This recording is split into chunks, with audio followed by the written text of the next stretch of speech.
Hi guys, my name is Steve B. I'm here to talk to you today about staying sober for today. And anyway, happy 4th of July, everybody. Just another day to me. But you know what it is? It's another day that I'm not going to drink. That God took away that obsession a long time ago. And that's what I'm hoping for you guys.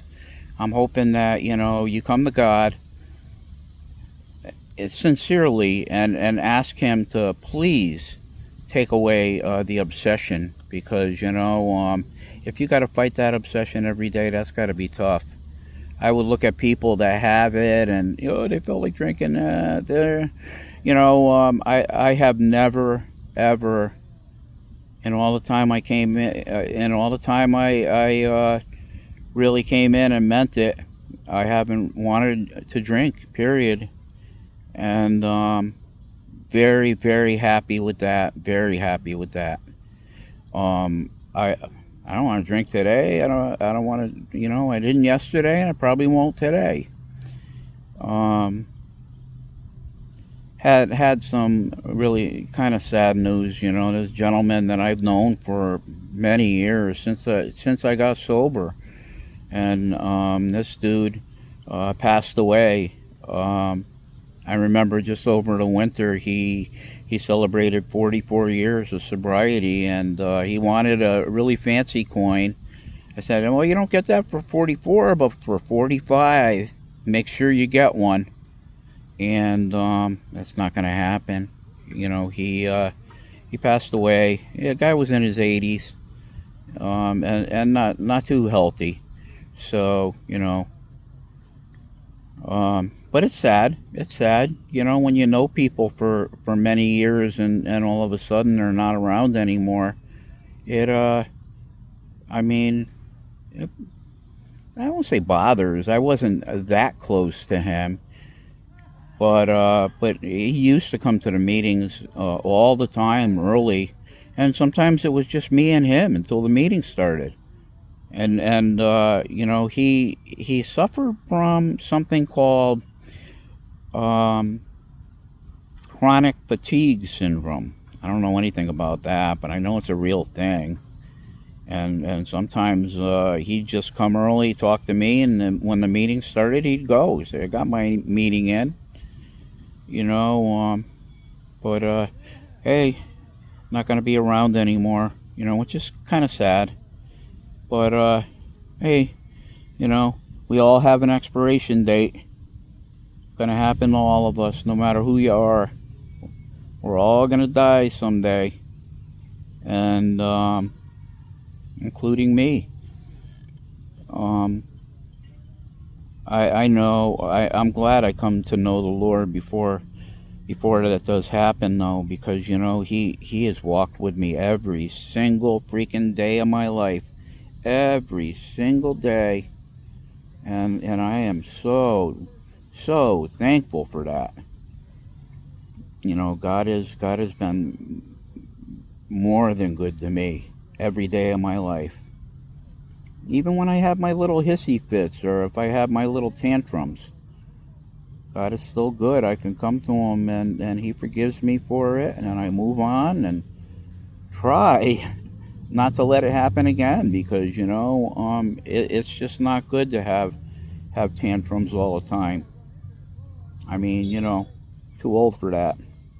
Yeah, maybe when I was a baby, but wouldn't you know, King Baby comes out sometimes, and it's like wah wah wah.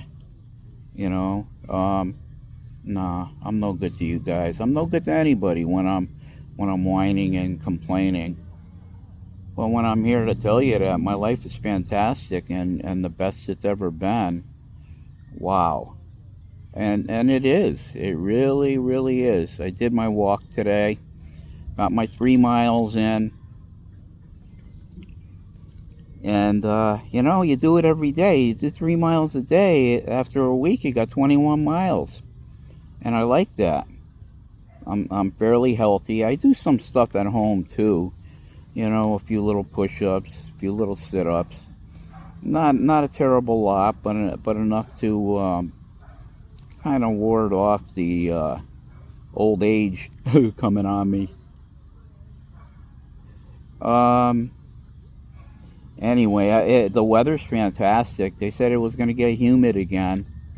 And right now in the shade, it's freaking unbelievable. It's awesome. Great day.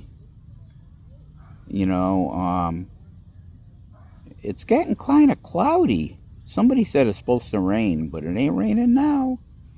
It can rain all at once after the meeting. I don't care. Or even rain during the meeting. Who cares? You know, I'll be fine. I'm not going to melt from the rain. Maybe I will. No, I won't. Um, I'm happy to be with you guys. I wanna encourage you guys that to um, to stay sober, and if you feel like picking up that drink, just don't do it. Don't do it. And if you got to do it 1 minute at a time, don't do it for a minute at a time. Because it works. It works. I like to say just for today, because just for today is really what it is. That's all we have is a day. You know. Yeah, I've been sober for a very long time, but that's a lot of days. It's a one day at a time proposition, and today happens to be Thursday. What a gorgeous breeze! What a beautiful day! Woo! Thank you, God. When I woke up today, I did what pretty much what I did yesterday. I got up, kind of stumbled around a little bit. I don't know, the mornings lately, I'm like, oh man, feeling my age.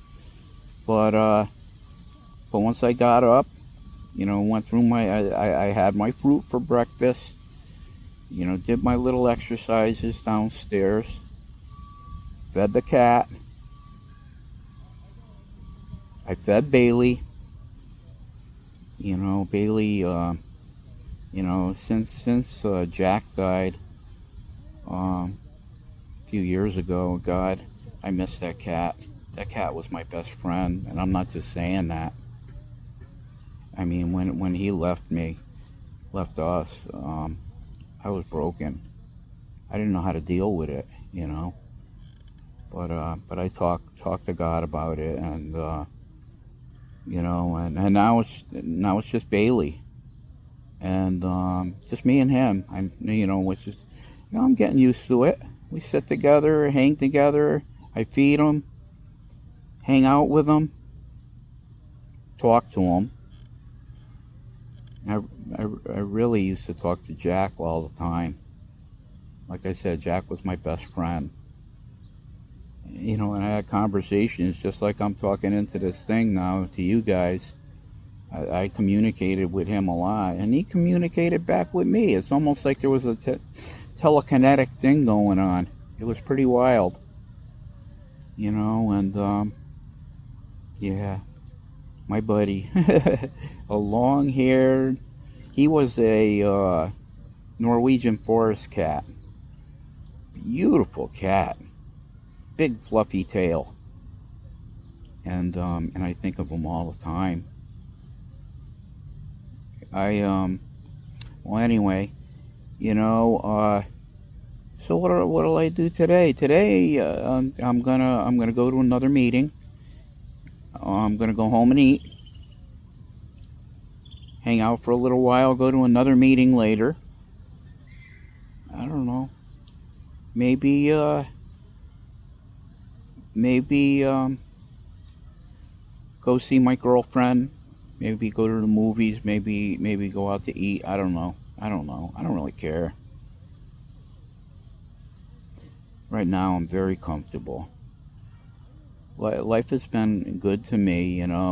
Like I said, I retired 5 years ago, and God has been awesome to me, taking care of me. When it first happened, yeah, it was a little awkward, but it ain't awkward anymore. I just love my free time, and I love nature. I love being out in nature. Love being around, you know, all of nature, the animals, the clouds, the weather, you know. Um, well, if you got triggers today, if you got any triggers, just freaking learn how to deal with the triggers. Have an out. Say to yourself that, hey, I don't want to drink today, no matter what. And if you got people pressuring you, you need to get new people. You don't need to hang around people that still want to drink and want you to drink and are going to be a hindrance to your sobriety. You don't want that. What you do is that little by little you get new friends. You know, it'll happen. It'll happen. God he'll put the people in your life. He will put them there, and um, he will make it as good as it could be. Who would have thought? I got sober many many years ago, and a lot of the people that I knew back then I don't see anymore. You know, times change. People leave us, people die, people get sick, people move away. But that's nothing to get upset about. Just like one day at a time, just like be thankful for not only the ones that are in your life, but even the ones that have passed, that they left you memories. And oh boy, I got some wonderful memories that I remember. When I drank, I thought, well, I'm having fun when I'm drinking. But the reality is, no, you're not. It's it's a false comfort. It's a false fun. It's not real. And I used to black out a lot. And when you're blacking out, you're not really conscious of a lot of stuff that's going on. You're just kind of like going on automatic, you know. And honestly, no, you're better being part of life, being with it, having a good um, healthy life, with healthy thoughts. And sometimes my thoughts are bad. I mean, I'm a human being, and sometimes I don't think good things or say good things. I screw up sometimes, but I'm still a child of God, honestly. The other day, I kind of reacted when something happened and something bad came out of my mouth. I didn't apologize right away because to me, I didn't think it was that bad. But, I was talking to a friend of mine, and he says, yeah, if that happened again, you'd probably apologize and admit it instead of ignoring it. What I did was I just kind of like downplayed it. Like, that's not a bad thing to say. But thinking back, yes it is. Yes it is. And it was kind of a funny situation that had happened. You know, I feed the squirrels every day. Come down here and they come right up to me, and I throw them some almonds, and they love them. They love them. And I had a box of cookies that I bought for the people, something to snack on if they wanted it. And sure enough, I I put the cookies were on the table, and the squirrel went up on the table, and he opened the freaking box, which is very hard to open. He opened it, and he took off with the cookie, and something just flew out of my mouth, a bad word, a swear word. And I don't know, it just came out, and I really really justified it. It was like, that's not a bad word, I use that all the time. Well, there's something to think about. Gotta watch the words that I say sometimes. Gotta watch what I say, and that's part of being a Christian person. Is like, we want to Well, would Jesus have said that? Probably not. No, definitely not. He wouldn't have said it, and I shouldn't have said it. And if that were to happen again, I would apologize right away because that's the correct thing to do. That's the right thing to do. Um, hey guys, I mention this every time, and I just want to remind you, give this, if you like it, give it a subscribe, give it a like, and leave a comment because I want to talk about the stuff you guys want to talk about as recovering alcoholics. I want to talk about stuff that's going to help you. I want to kind of like get the conversation going around things that will help you in your walk, in your sober walk. I'm on your side. I'm rooting for you. By the grace of God, you could stay sober today. Big deal. It's a holiday. Who cares? It's just one day, and it can be done. Honestly, if I could do it, you could do it. And I love you guys, and I thank you all for tuning in, and thank you for being part of my life. God bless.